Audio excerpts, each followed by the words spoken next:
Hello everyone, first of all मैं अपने subscribers को और व्यूवर्स को हैप्पी न्यू ईयर कहना चाह रही हूँ।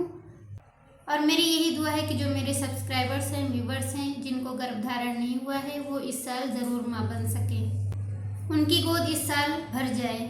हेलो फ्रेंड्स, मैं डॉक्टर नैमा बानो। आज की वीडियो में मैं आपको बताऊंगी कि आपको गर्भधारण जब होता है, आपके पीरियड आने से पहले जब आपका गर्भधारण हो जाता है, इम्प्लांटेशन हो जाता है, तो आपको पेट के किस हिस्से में दर्द फील होता है, और ये इंडिकेट करता है कि आपको प्रेगनेंसी रुक गई है।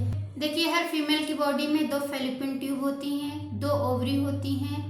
मान लीजिए इस महीने आपके राइट ओवरी से राइट अंडा निकलकर आपके राइट फैलोपियन ट्यूब में आया है, तो नेक्स्ट मंथ में आपके लेफ्ट ओवरी से लेफ्ट एग रिलीज होकर आपके लेफ्ट फैलोपियन ट्यूब में आता है। यानी कि एक महीने में एक ओवरी से एक अंडा रिलीज होता है, दूसरे महीने में दूसरी ओवरी से दूसरा अंडा रिलीज होता है। जिस दिन आपके ओवरी से अंडा रिलीज होता है उसे हम ओवुलेशन कहते हैं। ओवुलेशन हमारा पीरियड के 14th डे के आसपास होता है या 16th डे के आसपास होता है। अब क्या होता है कि 14th डे के आसपास अगर शुक्राणु अंडे से मिल गया है तब एम्ब्रियो बनता है। जब अंडा शुक्राणु से मिलता है, अंडा और शुक्राणु ट्यूब में मिलता है, जब मिल जाता है तो एम्ब्रियो का फॉर्मेशन होता है। ये एम्ब्रियो धीरे धीरे ट्यूब से होता हुआ पल्सेटाइल मोशन में एम्ब्रियो धीरे धीरे ट्यूब से होता हुआ आपके बच्चेदानी में पहुंचता है। जिस दिन ओवुलेशन होता है उसके 1 हफ्ते बाद धीरे धीरे ट्यूब से होता हुआ आपका एम्ब्रियो बच्चेदानी तक पहुंच जाता है। फर्टिलाइजेशन राइट ट्यूब में होता है तो धीरे धीरे एम्ब्रियो आपके बच्चेदानी तक पहुंचता है वहां पर चिपकने के लिए। ज़रूरी नहीं कि आपके राइट फैलोपियन ट्यूब में फर्टिलाइजेशन हुआ है तो आपके बच्चेदानी में राइट साइड में ही इम्प्लांटेशन हो। जब आपका एम्ब्रियो बच्चेदानी में पहुंचता है तो बच्चेदानी के किसी भी पार्ट में इम्प्लांट हो सकता है, मगर शर्त ये है कि वहाँ पर किसी तरह की गठान नहीं होनी चाहिए, किसी तरह का इन्फेक्शन नहीं होना चाहिए और बच्चेदानी की परत अच्छी बननी चाहिए।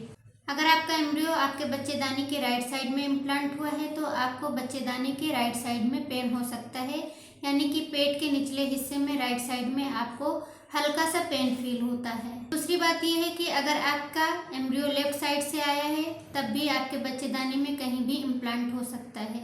मगर मैं आपको यहाँ पर ये बता दूं कि अगर आपका इम्प्लांटेशन आपके सर्विक्स पर हुआ है या फैलोपियन ट्यूब में हुआ है तो इसे एक्टोपिक प्रेगनेंसी कहते हैं, जो कि नॉर्मल नहीं है।